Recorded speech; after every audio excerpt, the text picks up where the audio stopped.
尊敬的面粉们好，今天你们赚钱了吗？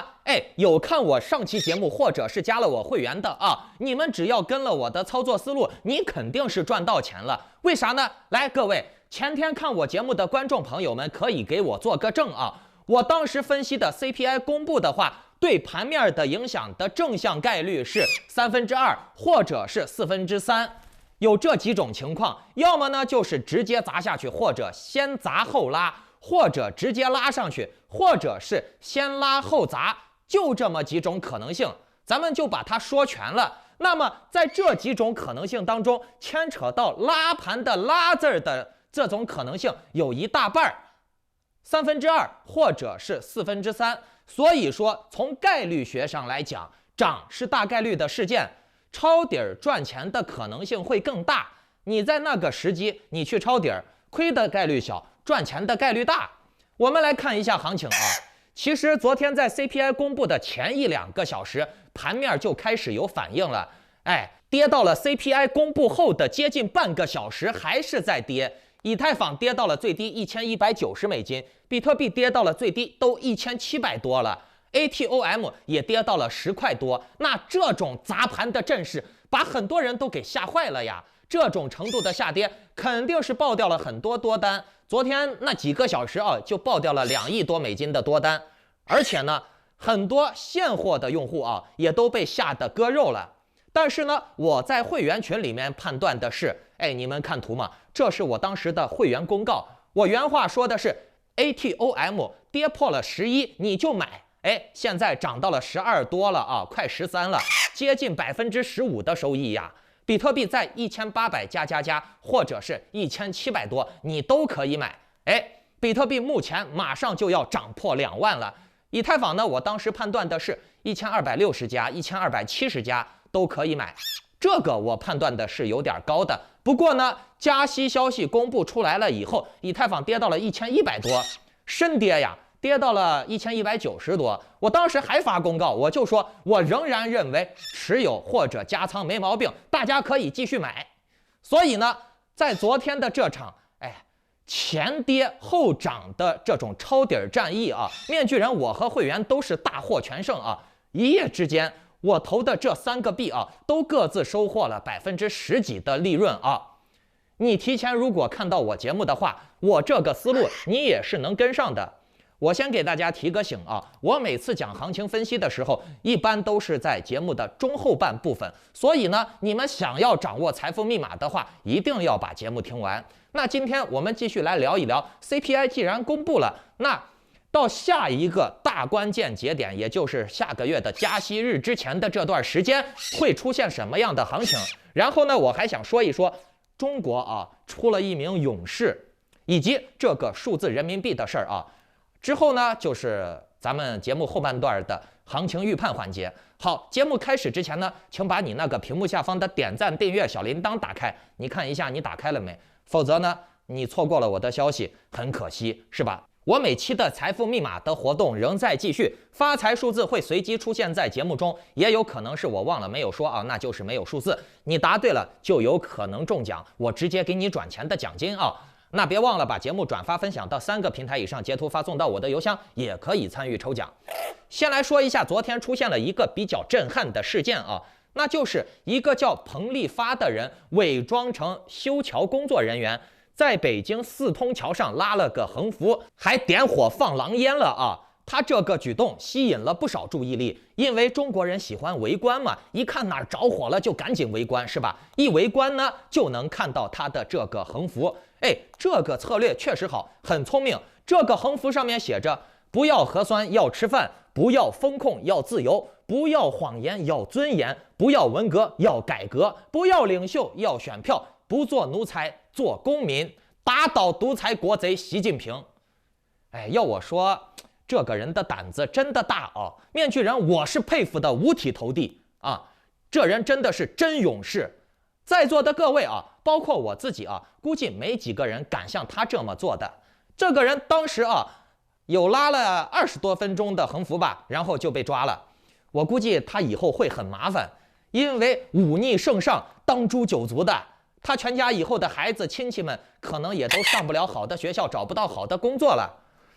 呃，他的这种牺牲精神啊，肯定是值得肯定的。这个人啊，有很大的格局。你换着咱们普通的中国人，哎，都是各扫门前雪嘛，谁死了活了跟我有啥关系？是不是？哎，确实值得佩服。当然了，这个人也不能排除他是国内反习派的工具人啊，当代荆轲。因为你说在桥上搞这么大一个工程，一般人一个人是很难做到的，肯定是得有人开绿灯的。而且呢，在20大之前的几天就弄这个事儿，时间点太精准了，并且媒体也都配合得很好，响应速度很到位，第一时间就把这个事情炒作的效应放到了最大化。全网现在都知道了，民间也很多人在讨论。那这对习近平的连任的冲击大得很。习近平现在不能说他慌不慌吧，肯定他是不爽的，因为这直接扫了我们圣上连任登基的雅兴呀。无论如何，这个人就是有种牛逼。不过呢，他这样做，有利有弊，会造成2个影响。一个呢，就是小粉红爱国者们都会嘲笑他是个傻逼。哎，你说好好的闷声发大财不好吗？啊，你去反啥习近平呢？对不对？你反了也没用，说不定你还是境外反动势力，亡我之心不死。这是小粉红爱国者们的看法啊。另外一个看法呢，那就是，网络会传播这件事情。这个事情一旦传播起来，会点燃中国人长期被控制、被风控管制啊，一个红码就不能出门的那种怒火和热血。我先说第一种情况啊，很多人觉得反对习近平就是不好的啊，反对习近平就是亡我之心不死了。那面具人，我就想问你们了啊，习近平好了，你们好了没？啊，习近平赚钱了，你们赚钱了没？啊，他老婆、他孩子、他女儿，全家赚几千亿、几万亿啊，到国外大撒币，跟你有啥关系？是不是？而且嘞，西方势力亡我之心不死，他亡的是习近平呀。习近平死了，你就活不成了是吗？你咋这么没出息的，没逻辑了啊？习近平的死活跟你有啥关系？是不是？那江泽民死了，你还不活了？胡锦涛死了，你还不活了？他只是一个，理论上来说，他就是一个为人民打工的。那现在呢，你把他捧成圣人了，是不是？习近平做的到底好不好？咱们也不说和别的国家比了啊，就跟胡锦涛和江泽民比。刚才提到了胡锦涛、江泽民嘛，你看江泽民时期有非典，胡锦涛时期有禽流感，那2个病比现在的这个有过之无不及，对不对？但是他们有没有像习近平做的这么绝啊？搞什么天天核酸啊，一天要做3次，一个红码就能让你在小区出不去，甚至还不能买饭，谁给你卖饭或者跟你互动一样都得红码，甚至还有下红码任务，就是不让你们出来。那这个健康码的株连功能啊，我可是2年前就给你们预言过的啊，现在呢都完全实现了，是不是？健康码可以传染，健康码可以不让你干这个，不让你干那个，健康码可以把你限制在某个区域里。来，各位老观众，可以给我打个1，证明一下，当时健康码还没这些功能的时候，我是不是就已经把这些功能给你们说了？绝不绝啊？别急，更绝的还在后面呢。数字人民币啊，现在又有大动向了。10月12日，央行的官网刊发了央行数字货币研究所的文章，上面的这个文章标题是扎实开展数字人民币研发试点工作。文章披露，截止2022年8月31日，已经有15个省市的试点地区累计交易了3.6亿笔，金额超过了1004亿元。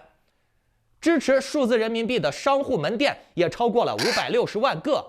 各位观众，那这个东西比健康码更可怕啊！我告诉你，它可以结合健康码使用，它单独使用是可以直接控制你辛辛苦苦赚的钱的。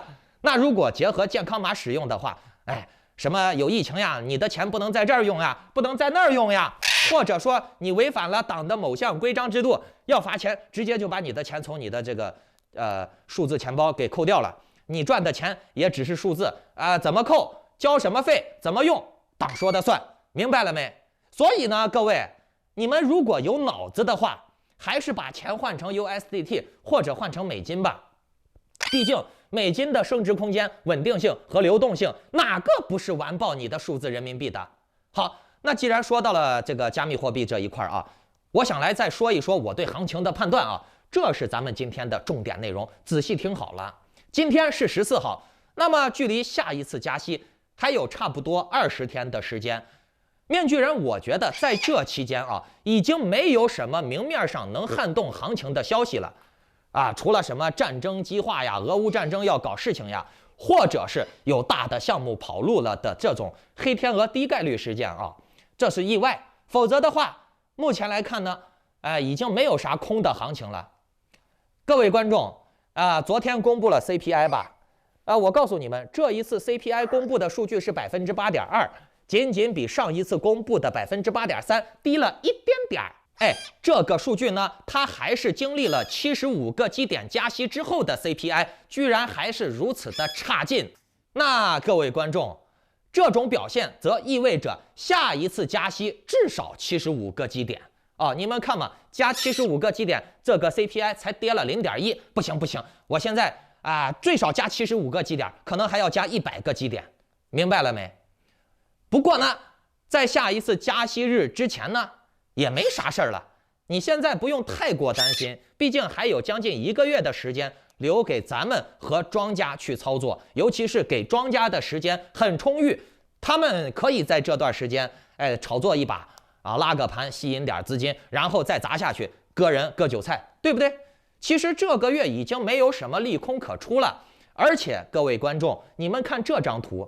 这就是我说的大额持有地指数和币价交叉的话，按往期数据来看，大概率接下来是要反弹的。目前呢，以太坊或者比特币，它这个蓝线跟黑线都快接近交叉了或者说你按照小额地址看的话，已经交叉了。那按照以往经验来看的话，接下来应该会有反弹，会拉盘。只不过呢，这次交叉以后的反弹的币价能反弹到多少，咱们无法估计，我们只能判断是有反弹，这是大概率事件。所以呢，具体的点位止盈止损还需要具体对待。关于这方面呢，也是有技巧的，这个我们留在下期节目再讲。你们可以先点开屏幕下方的点赞、订阅、小铃铛，我下期节目一发的时候，你就能第一时间收到了。剩下的话，因为时间关系，我们留在群里面说。屏幕下方有我的入群链接。有免费群，如果你们想要和志同道合的人交流，得到我及时的点位分享和参加高倍率的早期项目的话，那就请下载 Line 或者 Telegram 搜索添加 ID Maskman118办理会员入群手续，这个是联系我进会员群的。祝你好运，再见。